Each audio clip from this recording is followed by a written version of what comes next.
Hola, buenas tardes, ¿cómo están ustedes? Acá desde la rural, todos los saludamos igual. Le vamos a decir la misma tontería. Estamos aquí en una especie de kiosco rodeado de gente, por suerte con sol ahora, y que bienvenido sea con este fresquete. Bueno, como siempre me acompañan Pablo Marmorato. Hola, Pablo. Buenas tardes, ¿cómo están? Conmigo, y en el control Sebastián González, esta vez. Ya ha tocado venir acá, el pobre Sebastián. Pablo tiene 2 mensajes para darnos. Así es, pueden comunicarse, como ustedes ya saben, y como todos los domingos, a nuestra cuenta en Twitter, @porqueradio, o a nuestro mail, porqueprograma, @gmail.com. No sabes cómo está creciendo la cuenta de Twitter, impresionante. O, bueno, dijimos a nuestro mail, y como todos los domingos también nos acompaña Tenaris, productos y servicios para la industria energética mundial, invirtiendo en el desarrollo de la Argentina, su industria y su gente. Bueno, vamos a tomar el tema de la economía. No somos originales. No, somos re originales. Pero ahora más bien orientados, me gustaría, si quienes nos acompañan nos ayudan a pensar en las posibilidades de un cambio en lo que significa la política fiscal. ¿Y para qué sería bueno un cambio en la política fiscal si es que ellos consideraran que está bien? Por supuesto, como yo no soy economista y más bien me es ajena, aunque escucho y leo todo lo que puedo, invito a gente que sí transita esos espacios y que sí lo piensa. En este caso nos acompaña uno que ya es conocido por ustedes, Ricardo Mazzorín. Él es contador público, egresado de la UBA, y fue secretario de Comercio Interior de la Nación en el gobierno de Ricardo Alfonsín. En la actualidad él es de Raúl, uy Dios, qué lapsus, Raúl, el papá. Y de Raúl Alfonsín, mira cómo saltó. Es que veníamos de mucho Ricardo, sí. Sí. Sí. Bueno, repito, fue secretario de Comercio Interior de la Nación de Ricardo Alfonsín, y en la actualidad es analista económico y socio del Club Político Argentino. Y hay otro Ricardo, que es Carchiofi, es economista, egresado también de la UBA, también investigador del Instituto Interdisciplinario de Economía Política. Tiene un máster en Desarrollo Económico en la Universidad de Sussex. Fue subsecretario de Presupuesto y de Programación del Sector Público, también en el mismo tiempo en el gobierno de Alfonsín. Hoy es investigador principal del Programa de Desarrollo Económico del CIPEC. Bueno, está planteado el tema, el que quiere toma el guante y empieza. ¿Cuál de los dos Ricardo Carchiofi. Vamos a hacer Ricardo C y Ricardo M. Por orden alfabético, entonces. O Ricardo I o Ricardo II, parece Inglaterra esto. Bueno, sí. Antes que nada, buenas tardes a todos. Muchas gracias por la invitación. Gracias, es un placer estar aquí. Gracias, y compartir con la audiencia estos minutos y reflexiones que uno pueda hacer a propósito de las preguntas que planteabas. Creo que lo formulaste algo así como ¿qué se puede hacer en política fiscal? Y para empezar... Porque hoy tenemos un problema fiscal, o claro. no tenemos problema fiscal, no estamos bien. Ese es el asunto. Sí, yo diría, sí existe una dificultad fiscal, tenemos un programa fiscal además, que uno podría comentar, y uno en tercer nivel podría decir, bueno, podría uno elaborar en qué se podría hacer como por fuera del programa que está en marcha.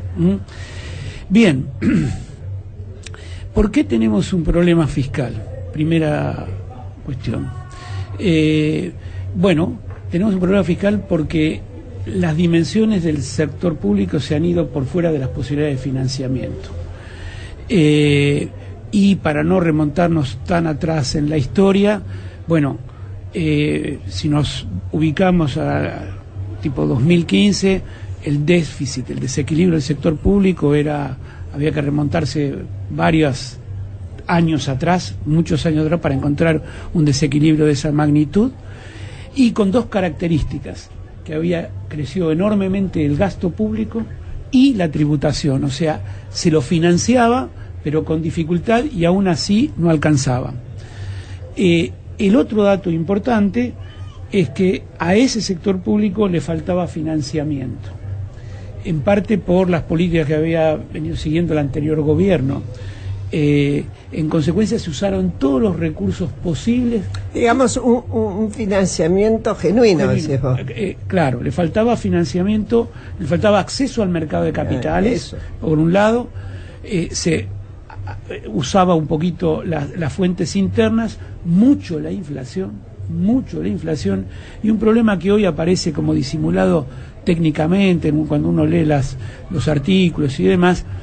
Se le tomaron al Banco Central alrededor de 45.000 millones de dólares. 45.000 millones de dólares.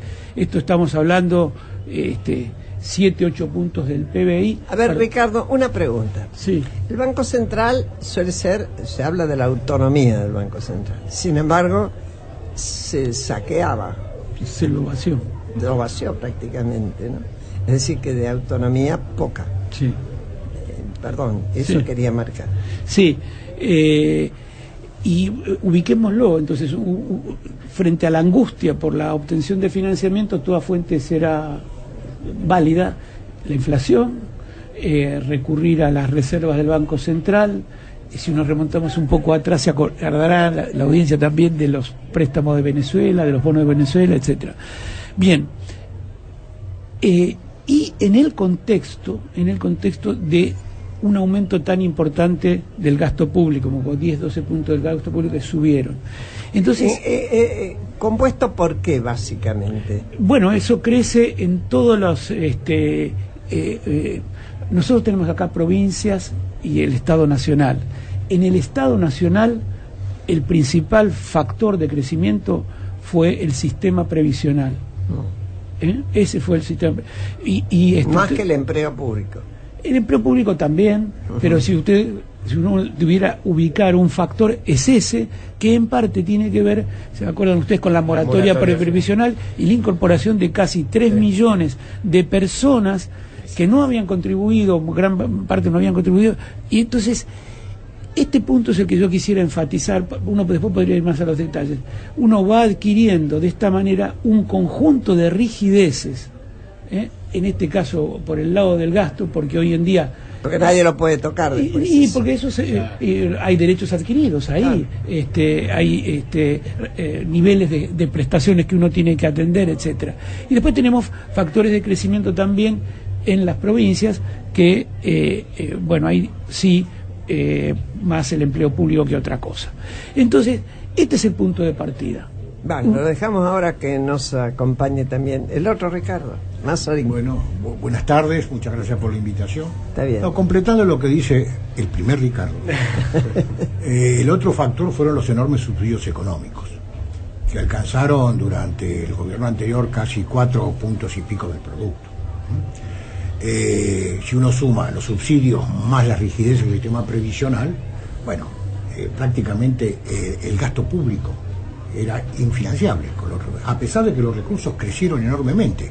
Nosotros tenemos recursos a nivel nacional del orden del 26% del PBI. ¿De dónde venían esos recursos? Bueno, este es otro tema, ¿no?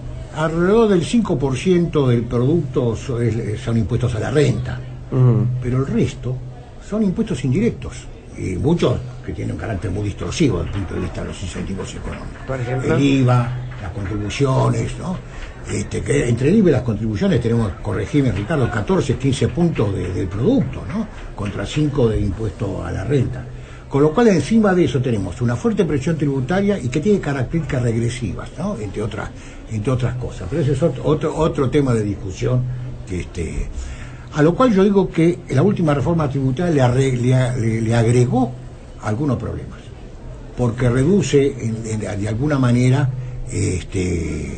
lo que intentaba el gobierno con esa decisión, reduce la carga impositiva. El gobierno miró un poco el problema del lado de la oferta, ¿no? A ver si generamos incentivos a las empresas para que inviertan. Entonces, pues hablas ahora del gobierno de Macri. Sí, el gobierno de Macri. La última reforma tributaria, que es la que informa el presupuesto del 2018.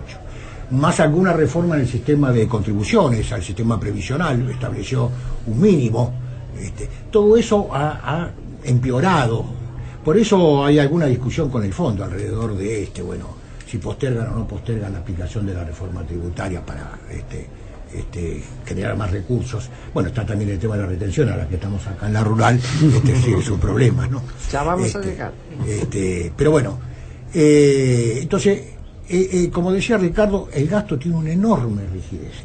Y es más, hay otro factor. Parte del gasto está indexado a la inflación pasada. O sea, el gasto previsional, inclusive después de la reforma, está indexado a la inflación pasada, lo cual genera un enorme problema. ¿Por qué? Porque nosotros, digamos, si la inflación pasada es muy alta, vamos a indexarlo, y es posible, si la inflación decliva, vamos a tener jubilaciones y pensiones en términos reales más altas, pero hay que financiarlo eso. Y agregaría, para no cansar a la audiencia, un tercer factor. La Argentina... te digo, esa figura no es fácil de entender por el común de la gente, sobre todo por aquel que se beneficia de una jubilación. ¿No? No es fácil de entender si es mejor o es peor para él. Sí, el sistema jubilatorio tiene además un problema de financiamiento. ¿Sí? El sistema jubilatorio recauda 7 puntos del producto, y el gasto consolidado con AUH y otros son 11 puntos del producto. O sea que hay 4 puntos del producto que hay que financiar. Parte encima se financia con rentas federales, pero encima con una prolongación de la vida exactamente, de la gente muy grande, ¿no? Sin que se haya modificado la edad de jubilación. Hoy leí los diarios que el gobierno está hablando de una nueva reforma previsional, pero bueno. Y agrego un último punto para no cansar a la audiencia: la dificultad de financiarlos en los mercados domésticos que tiene. La Argentina no tiene mercado de capital y mercado financiero. Tenemos mercados financieros que son 15 puntos del producto, o sea, no existe. De manera tal que intentar financiarse en el mercado doméstico es prácticamente imposible. Nuestro mercado es muy chico. Es muy pequeño, porque parte del ahorro de los argentinos se ha dolarizado, ¿no? Está en el exterior. De manera tal que tenemos una enorme complicación, porque las fuentes de financiamiento que tenemos alternativas son el endeudamiento externo, que es a la que el gobierno apeló. La apeló con el fondo, porque otras instancias no tenían. Y los adelantos transitados del Banco Central, que, como decía Ricardo, la hoja de balance del Banco Central, la verdad, se quedó con papelito que no vale nada, ¿no? O sea que, digamos, el conjunto de problemas que enfrentamos para atender este desequilibrio no es menor. Sí, perfectamente. Además, yo agregaría, para también ponerlo, darle un poco de carne al significado. Bien señalaba Ricardo Mazzorín el tema de los subsidios. Te voy a dar un dato. En diciembre del 2015, el precio que uno pagaba en la factura que iba al productor de la energía, me estoy refiriendo al gas, era aproximadamente el 12% del costo. El resto estaba subsidiado. El resto estaba subsidiado, y es el número ese fantástico que citó Ricardo. Teníamos cosas curiosas. Ese subsidio en el gas. Eran tiempos voy al petróleo, eran tiempos de bajo... Perdón, ¿y en qué zona geográfica? Es al precio al productor, en general. Ahí no había... tu pregunta tiene que ver con el programa que vino después de Loma de la Lata y demás, de Vaca Muerta. Pero no, es el precio promedio el que estoy dando. Y también operaba de manera inversa con el petróleo. ¿Por qué digo de manera inversa? Porque teníamos un bajo precio internacional del petróleo, y para estimular, sostener la producción local, se le pagaba el así famoso barril criollo. Sí. Entonces tendríamos un barril internacional tipo 40, 38, y se le pagaba 55, 60, también con subsidio. Y después teníamos también, particularmente en el AMBA, el tema del subsidio al transporte, ¿no? Esas son ideas de o sea, con ese nivel de subsidio es imposible funcionar, y además daña también, que es parte del problema, a la población, porque uno ya no sabe cuál es el valor de lo que está recibiendo, y acercarse a un sentido económico de esa tarifa, bueno, tiene un costo enorme. Es difícil que la gente entienda de lo que está por detrás de eso. Yo acá quisiera aclarar una cosa, porque me parece que cuesta entenderlo. No ustedes, obviamente.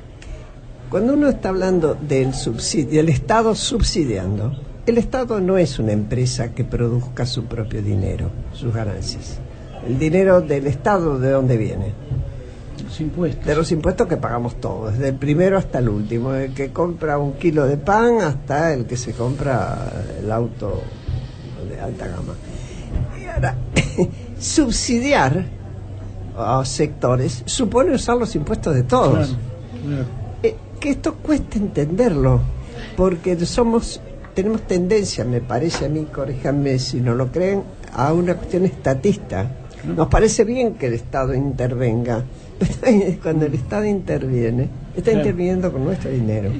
Claro, Graciela, y además cuando eso no alcanza se usan otras fuentes, y ya lo mencionamos antes, que el tema de la inflación, que ese ya bien decía Ricardo, bueno, los impuestos son regresivos, la inflación es uno de los impuestos más regresivos que hay. Entonces ahí hay una dificultad. Cuando no alcanza, uno empieza a apelar a todas las fuentes.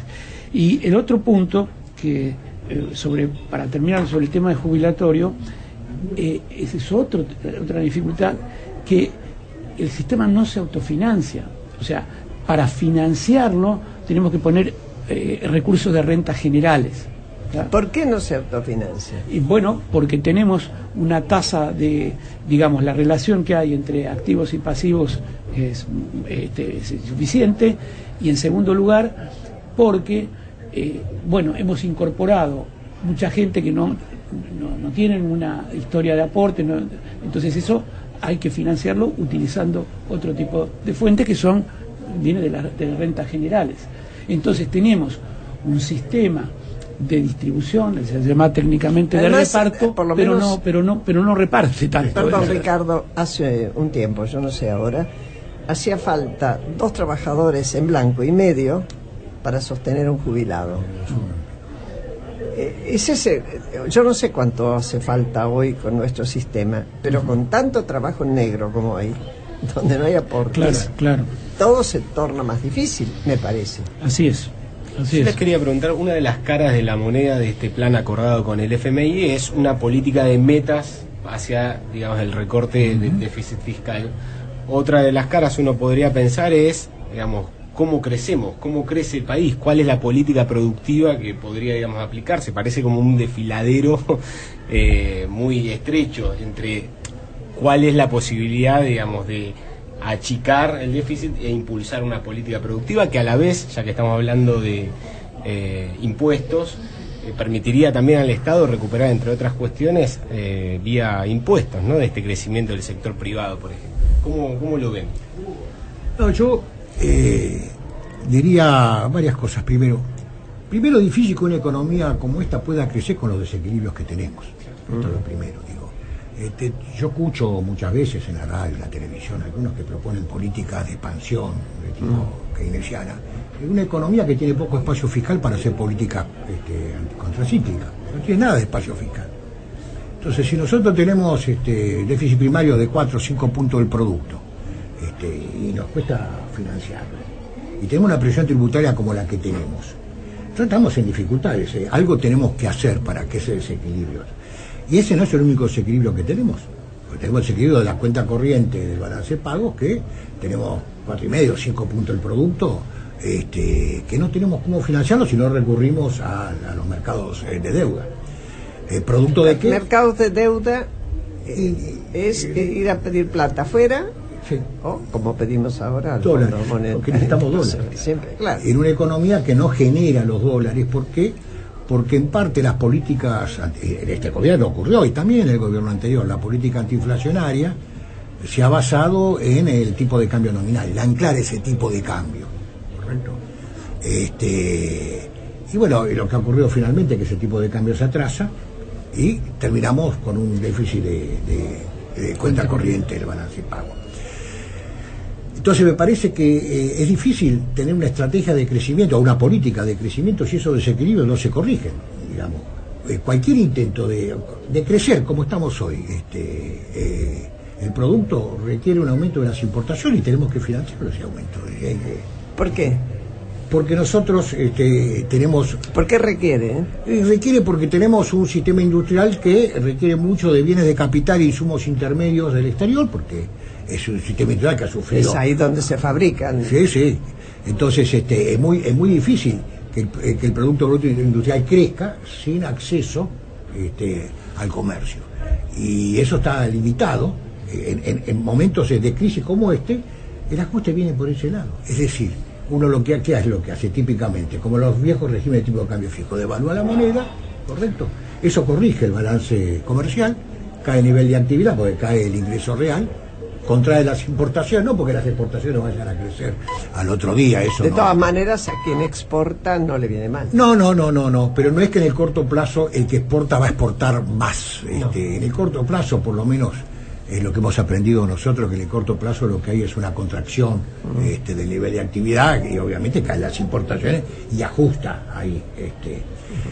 Pero digo, yo tengo la impresión, acá Ricardo es un especialista en temas de desarrollo, pero tengo la impresión que es difícil plantearse una política de crecimiento con los desequilibrios que nosotros tenemos. Si no lo corregimos, estamos en problemas.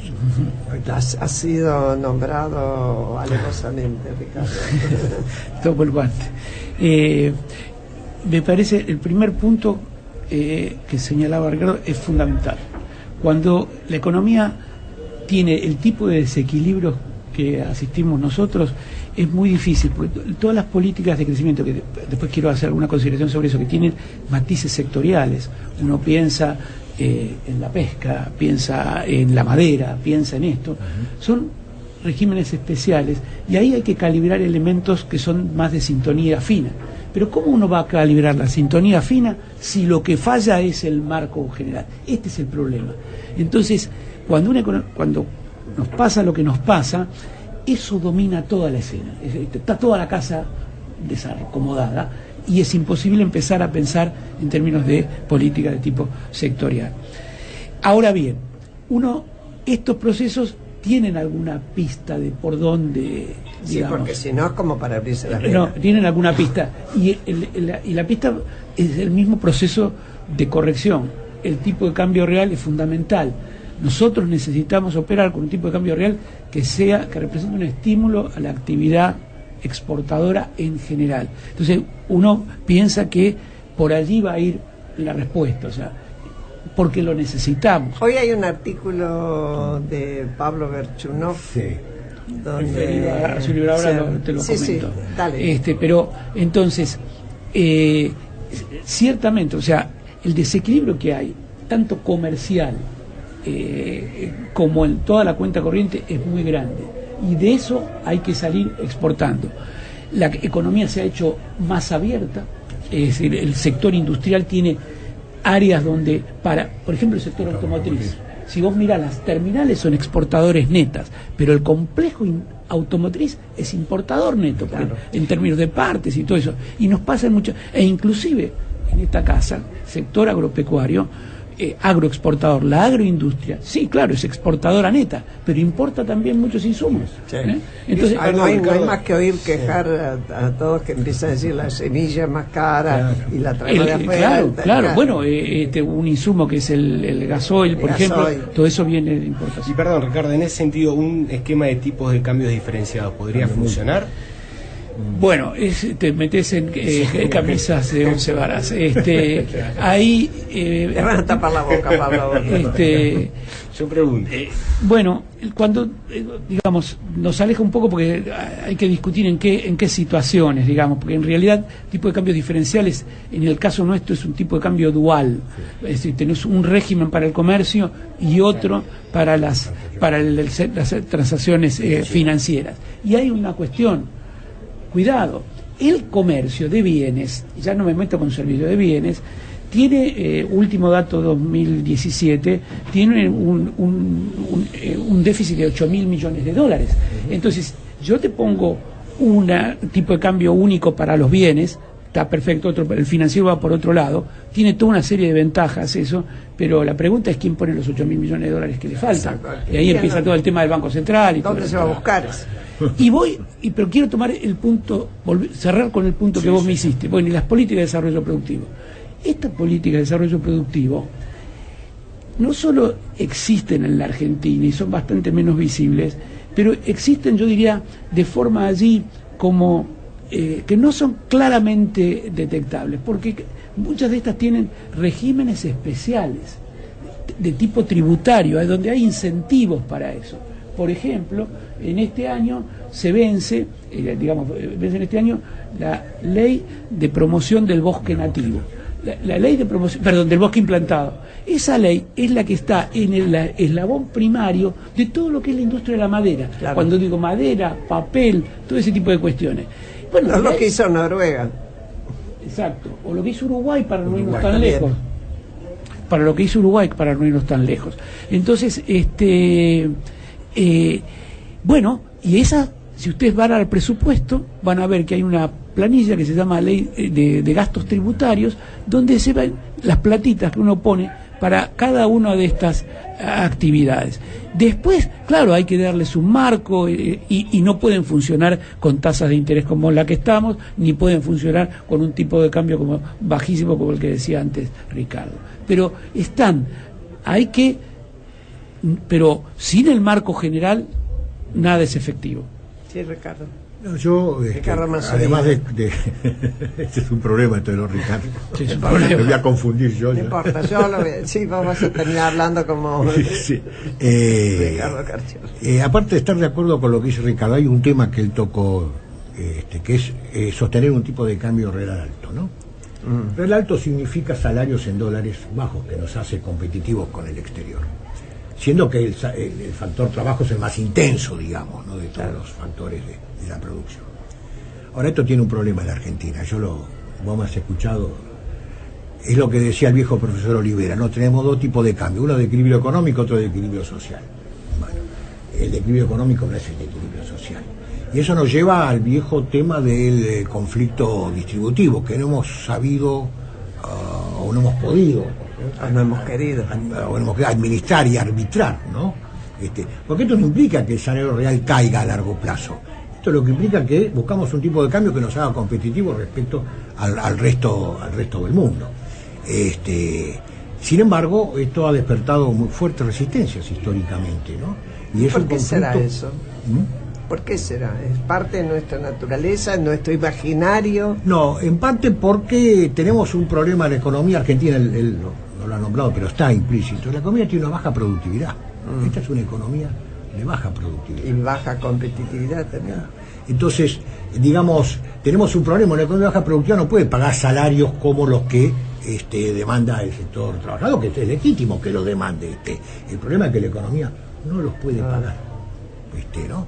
Entonces, como no los puede pagar, cuando intenta pagarlos, caemos en los famosos esquemas de la restricción externa, ¿no? Que ya lo hemos, o sea, en algún punto chocamos con la restricción, bueno, y ahí corregimos como corregimos nosotros, ¿no? Sí. Marchamos.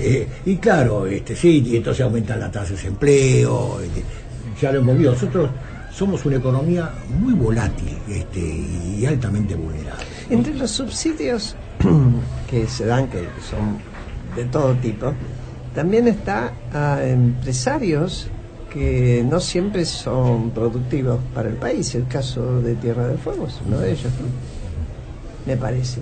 Sí, es cierto. Eso. Sí, hace años ya. Bueno, lo que ocurre es que como esto es un tema bastante conocido en la literatura, armar ese tipo de subsidios implica, a la vez de decidirse a invertir, hacer ese tipo de inversiones, también poner condiciones para que en algún momento retorne la situación hacia la normalidad. Uno no puede... Que se acabe el subsidio y empiece a mantenerse. En la economía hay una figura que se usa con la protección comercial que se llama de la industria incipiente, de la industria infantil. Pero uno puede ser un chico toda la vida, digamos. En algún momento tiene que adquirir la mayoría de edad. Y hay una gran resistencia últimamente. El problema viene ahí. Ahora, yendo al punto de tu pregunta sobre las dificultades, ¿por qué se producían este tipo de resistencia que decía Ricardo.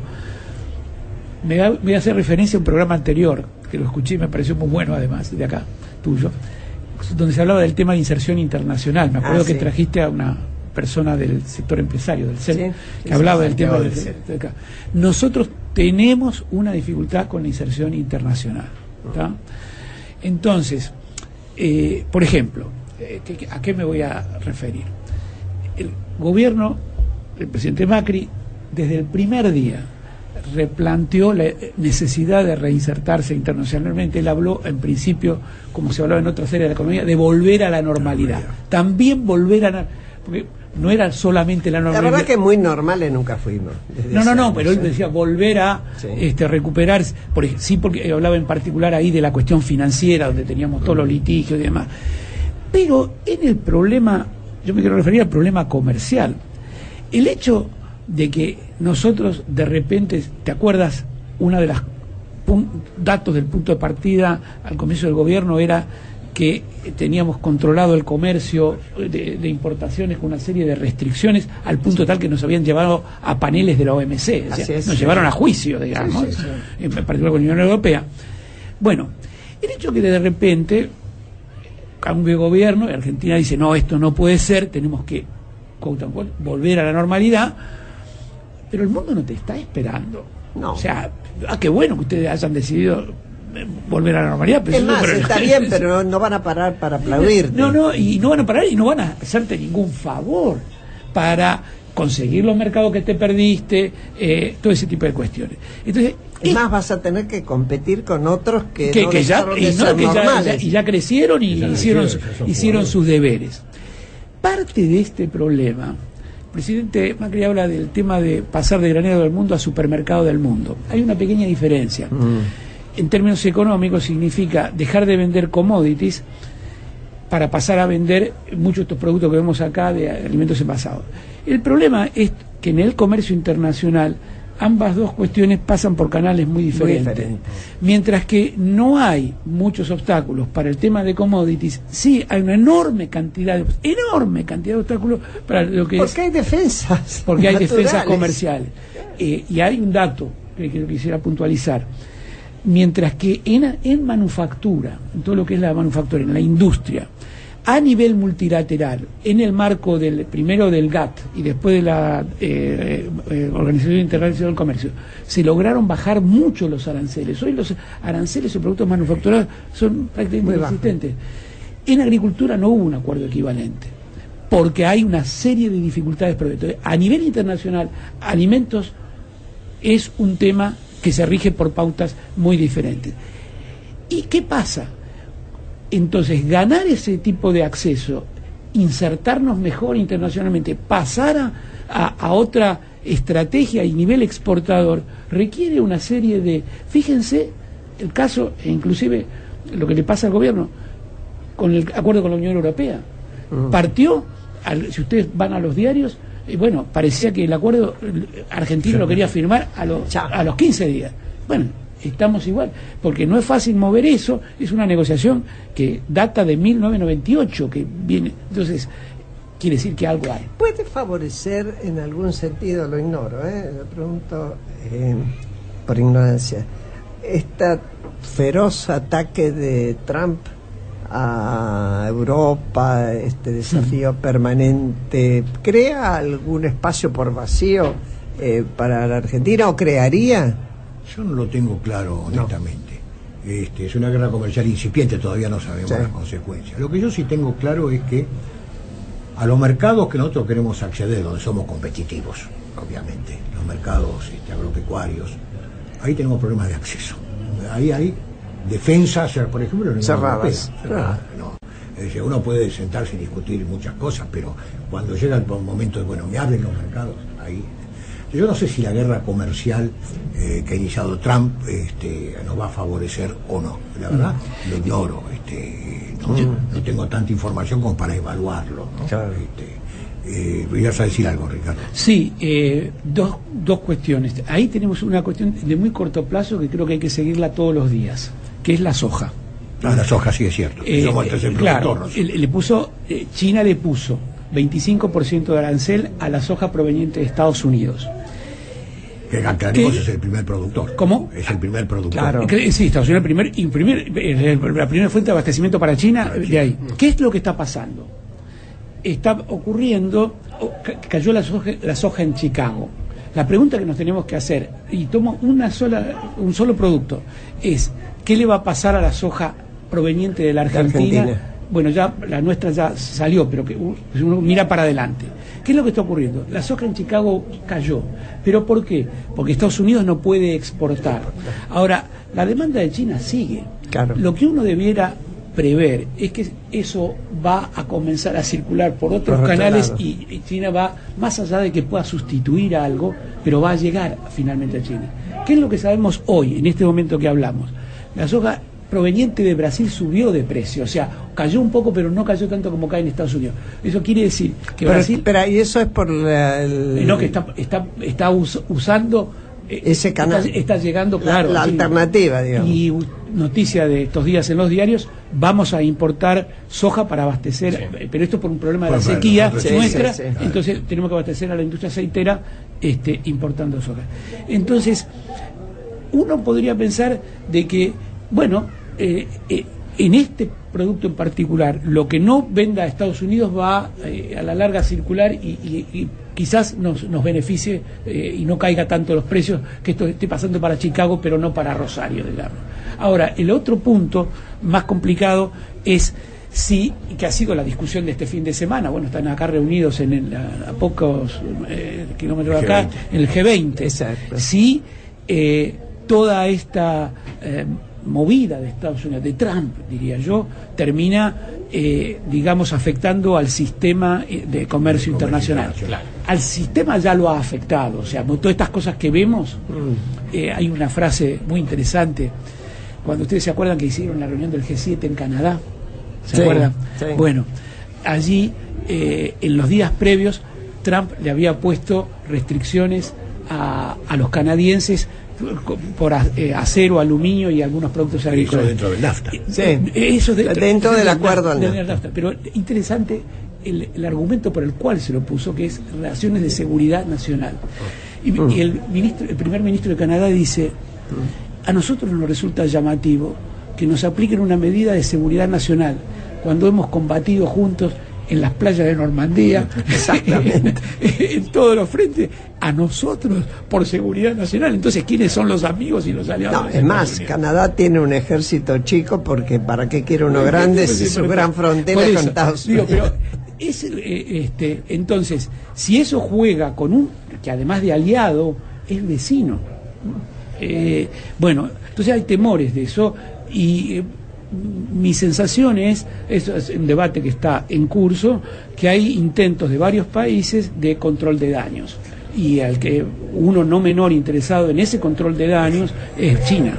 Claro. Relacionado a este punto y en esta economía, esta restricción económica, en esta falta de dólares, como reconoció Ricardo Mazorín, una vez más salió a plantearse como parte de la solución el tema de la baja o no de las retenciones. ¿Cómo lo observan ustedes? ¿Por qué es planteado en esos términos tan importantes? Creo que el Fondo Monetario lo ha planteado, y lo han planteado algunos socios de la coalición también, ¿no?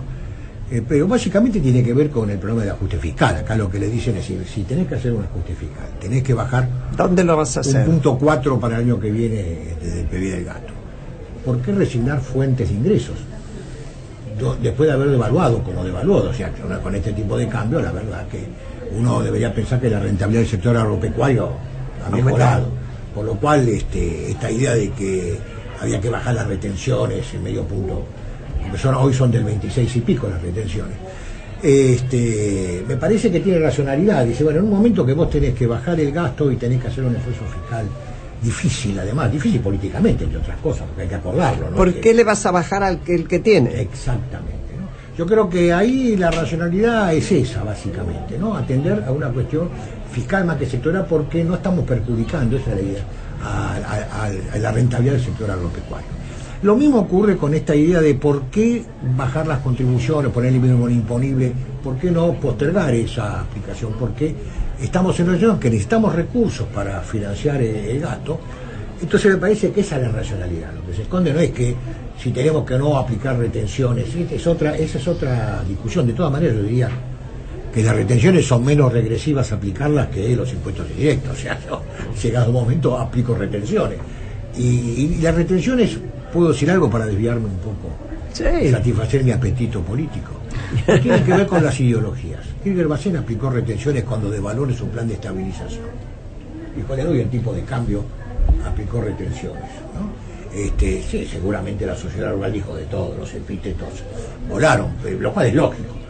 Pero dijo, esto es así. Y la Revolución Libertadora aplicó retenciones también, de manera tal que no tiene ningún signo ideológico.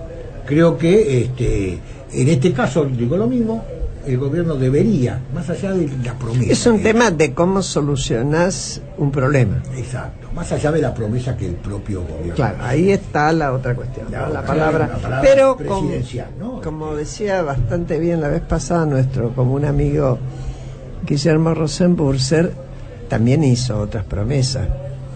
Pobreza cero, crecimiento, que si va a tener que elegir qué promesas cumple, bueno, va a tener que ser cuidadoso. Sí, estoy de acuerdo.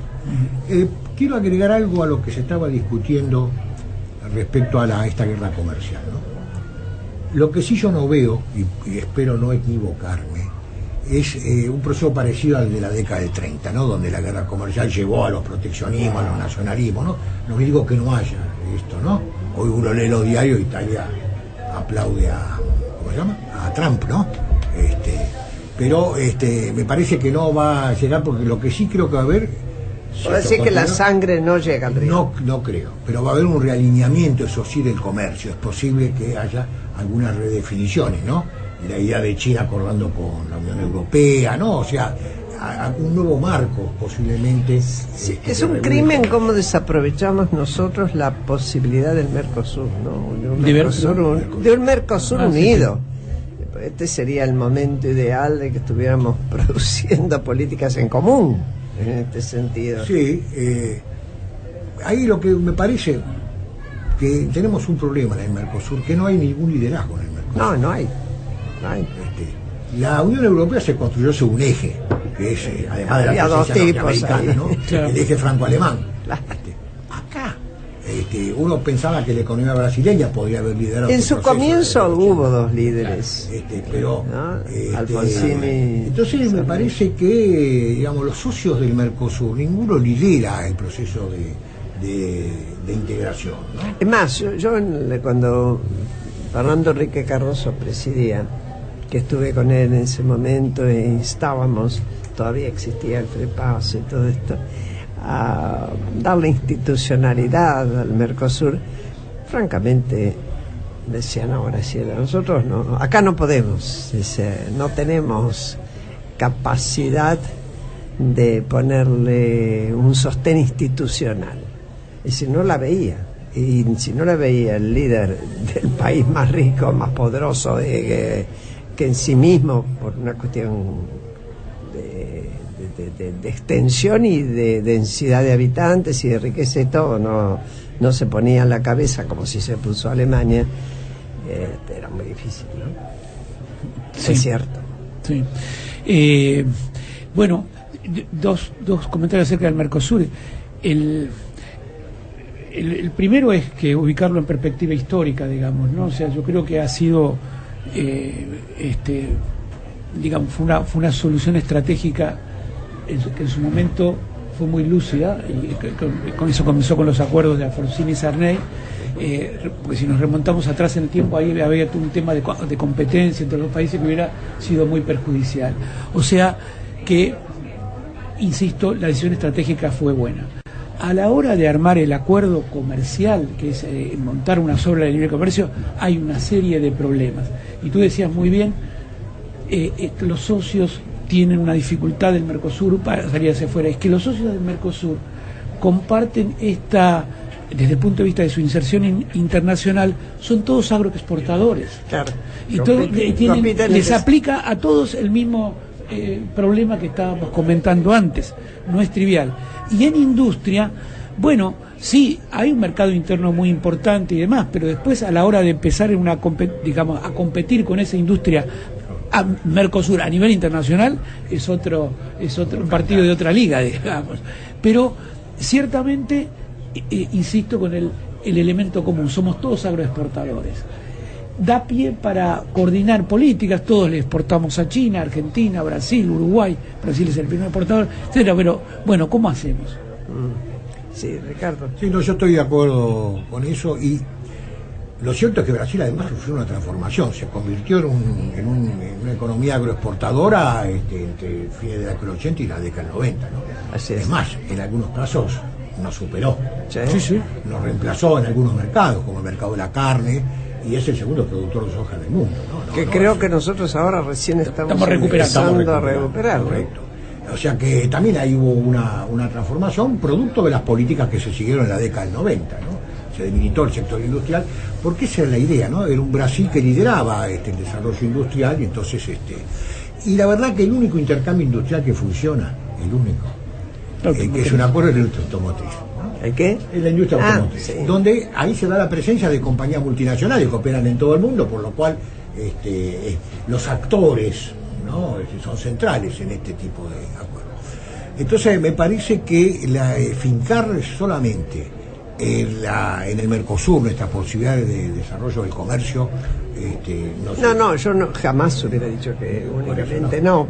Digo, yo creo que lamento que no haya un trabajo en común que esté explorando, porque bueno, siempre Además, yo algún te agregaría- agujero ahí. Te agregaría, Graciela, que Brasil tiene muchas intenciones de firmar un acuerdo con la Unión Europea Directo. directo, ¿no? Sí. Y por la suya, ¿no? Ah, sí.